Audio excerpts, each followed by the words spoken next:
Welcome back to the second episode of the Wind Up Podcast with your hosts, Hugo Kapelke and Justin Judge. Today we have on the Stuffers and the Leftovers. Guys, why don't you go around and introduce yourself? Charlie? So I'm Charlie Halstead. I play a quarterback for the Stuffers. The reigning MVP of the Turkey Bowl, 2-time Turkey Bowl MVP. I mean champion, 1-time MVP. All right, let's move on to Boggs. My name is Nathan Kadowich, also known as Boggs. I am wide receiver and tight end for the Stuffers. And center, And 2-time Turkey Bowl champion. I'm Andrew Nate, Pap's Predictions, or just Pap, we're 0-5. I'm part of the Leftovers, but I'm quarterback, wide receiver, running back. Me and Cole do it all. Alright, I'm Cole Capliot, number 0 on the Leftovers. Quarterback and wide receiver this year. Maybe 0-5, but we lead the league in receiving, touchdowns, receptions, yards, interceptions in the new Turkey Bowl era. Thank you. All right, boys, it seems you guys have quite the rivalry, so I'm just curious, what are the origins of this Turkey Bowl? So, basically, it all starts when one day a couple of us were playing basketball down at Kiwanis Park, right? And we're thinking to ourselves, maybe we might want to throw around the pigskin. And we see this beautiful back area of the park. There's a wide open field in there surrounded by trees. We're like, this would be an excellent place to play a football game in the fall when there's leaves falling and all sorts of stuff. So we think, let's play the Turkey Bowl there. And so we start on the pigskin, and next thing you know, we get to November, the day before Thanksgiving of 2021, and we're playing the Turkey Bowl there. With a solid 10 people in attendance, maybe. 3v3. Yeah, 3v3 format. Quick question, if you don't mind me interrupting. Who won the first ever Turkey Bowl? That was the Stuffers.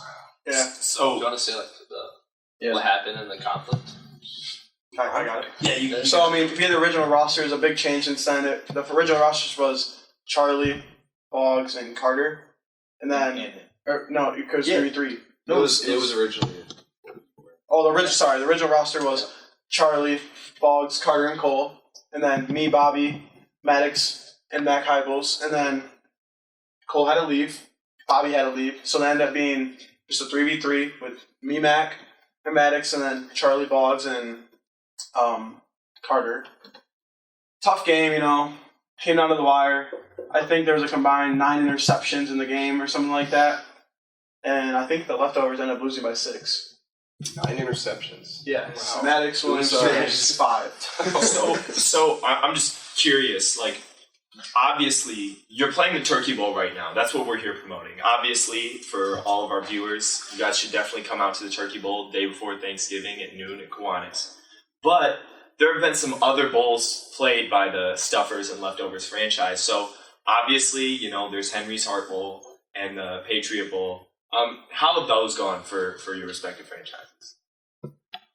Want me to take it away? Yeah, you got it. Alright, so, we played the Blizzard Bowl, the Henry Hart Bowl, and the 4th of July Bowl, or Patriot Bowl. And Stuffers have taken away all these with victory. We've had a few repping issues in the past on these bowls, I will say. It's awful. It's just awful. We need to figure something out. It's getting out of hand. We're 0-5. We're seeking our first victory for the Turkey Bowl, and really, I know we can win. We just need better reps. Yeah. We got cheated out of 3 now, I think. Really? I reached off goal line, a touchdown. I think The time ran out. We won. Statement. All right. All right, so I do have a question for the Leftovers. Obviously, searching for your first win. News that Kirk is questionable. How does that affect your game plan going in?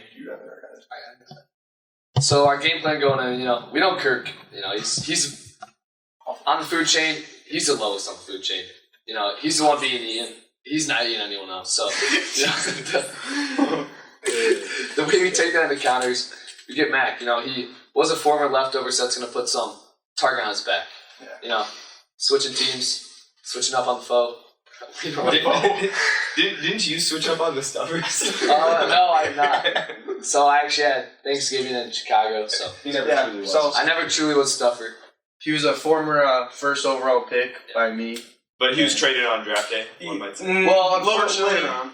Unfortunately, he had some complications with some family, so he had to, be out of town for Thanksgiving, and that also took away their captain, Bobby DeLong. Our star at the time, and kind of left us with us twiddling our thumbs, not knowing what to do. So and you guys were missing 2 key players. really, yeah, I mean, Exactly. really. Now we've already lost Bobby DeLong, and now we're losing Mac Hybels, and now Mac Hybels joins them, and now it's just Don't like, say you lost. And what's Bobby DeLong's role now in the whole? he's the head coach. He's the leader of the squad. All right. We really rely on him because he's been a leader since day one. And do you have a defensive coordinator? We do have a defensive coordinator, and it is Robbie Cleveland and Jackson Milnickel. Jackson Milnickel, offensive player, is coaching. But last year he was great on the offense, so we think that he's really going to translate over on the defense. I'll carry on. You know what they say? When you're on offense, you're seeing what the defense does. You're reacting. So you would think that the offense would have the best strategies against. Well, I actually have a question for you. Okay. Do you think if you had remained on the Stuffers, things would have gone differently for you? Maybe more in a positive way? No comment on that so far. But I do believe that things could have been changed in history of time. Okay. All right. And what's your coaching staff looking like? So we needed a clean slate after last year. Our coach didn't show up. So Who's your coach? well, actually, our coach this year is the coach who didn't show up.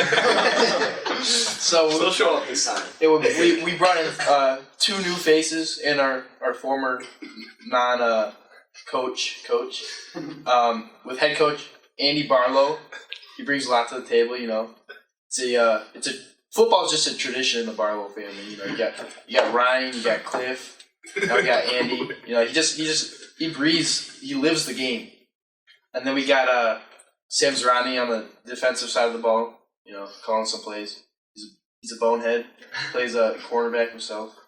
And then we have Rusty Clare. He's also our assistant coach and special teams coach because he can kick really far.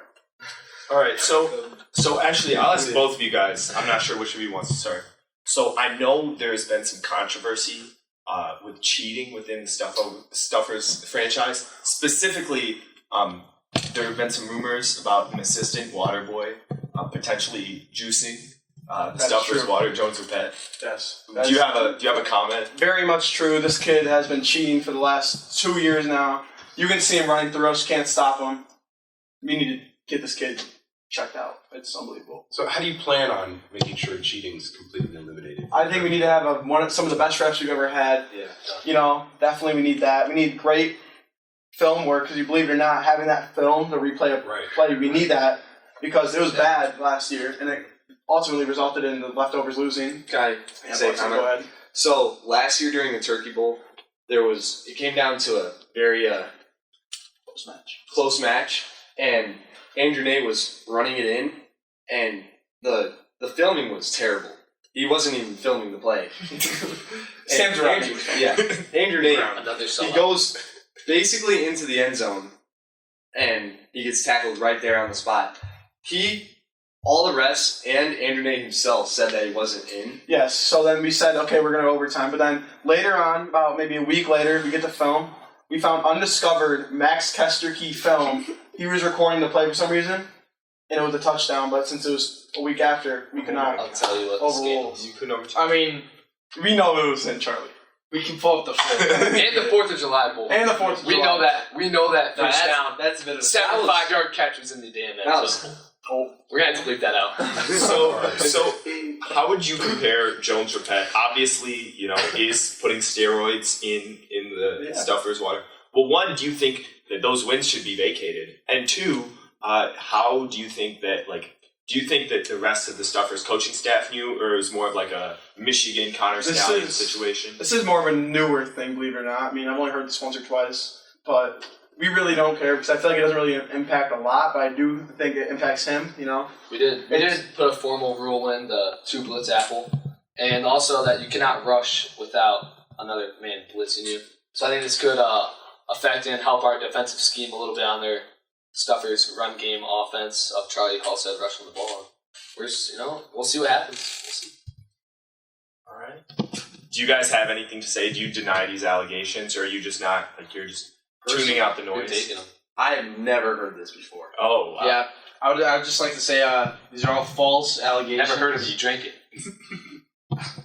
I don't know what they're putting in my water. That's all I got to say. Hey, just because we have the best run offense in the country, running for 9 touchdowns in a game, Yeah. it has nothing to do with any performance-enhancing drugs. That's just pure skill. Exactly. Well, so since obviously you're claiming that you haven't done any PEDs, what do you think the punishment should be for someone who does? You know, if someone was taking PEDs in the Buds League football game, I think they'd have to be permanently suspended. Wow. It'd be awful. I mean, Says a lot. it would just be awful. Okay. Well, you mentioned the Buds, and obviously we can sit here and talk about Turkey Bowl all the time, but why don't you guys all tell us what the Buds is? So actually, the group chat, the Buds, actually came from the Holiday Bowls. Wow. 2021 Turkey. So the Bulls originated before the Buds. Yeah, like people like I think Mac and like they were introduced into Buds because we needed more players and people. Yeah, it was really just like we made the group chat for the Turkey Bowl. You know, we kept adding a few people. You know, added I think Cole. I mean, I think I was the last one in it at the end of the day. Bobby, yes, Bobby, and then it kind of just really formed that friend group, the Buds. You know, it's a brother. You know, We're family here. you know they were family and we're a lot better than any other friend group. Chillers. The Chillers are trash. Who are the Chillers? The Mac Lang, Dylan Chapman, Davis Crossman, Joe Drapette. Question for you boys: how would the Buds feel about a Turkey Bowl against Chillers? We would get ran through. You know, Davis Crossman, he could sling it. Dylan Chapman, he's on drugs, or steroids. Same with Jones. Same with Jones. And Scott's an then, airhead. yeah, Airhead. It would just be awful. Blade and Jarvis, he's just there to be there. You know.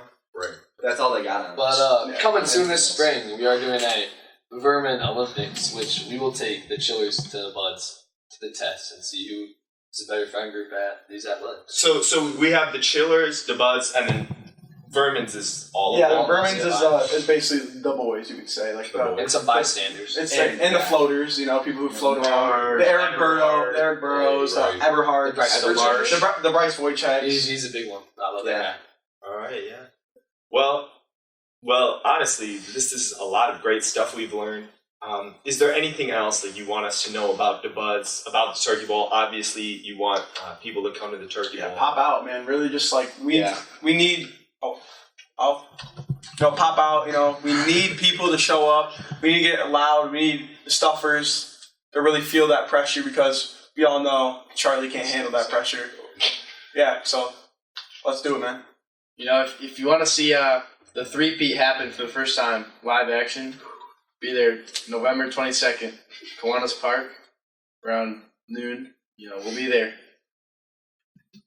Bring us. All right. Is there anything else you guys have to say, or is that going to be the end of our second episode of the Wind Up Podcast? Hey, you know what they say. Go Stuffers. Yeah. No leftovers, man. The Stuffers. All right. Real quick before we end, Justin, who do you hope to win for this Turkey Bowl? You know, I'm not going to lie. Obviously, I feel like I'm a pretty close friend to the Buds group, and know a lot of the players, but gotta root for the underdog, Hugo. That's so what I'm that's why. saying. So That's I what I'm think saying. I'm the hoping wind the up leftovers is cheering for the leftovers. That So- is bold. To counteract that question, will you be in attendance? Come back next time to figure out if Justin and Hugo are headed to the Turkey Bowl. Thank you.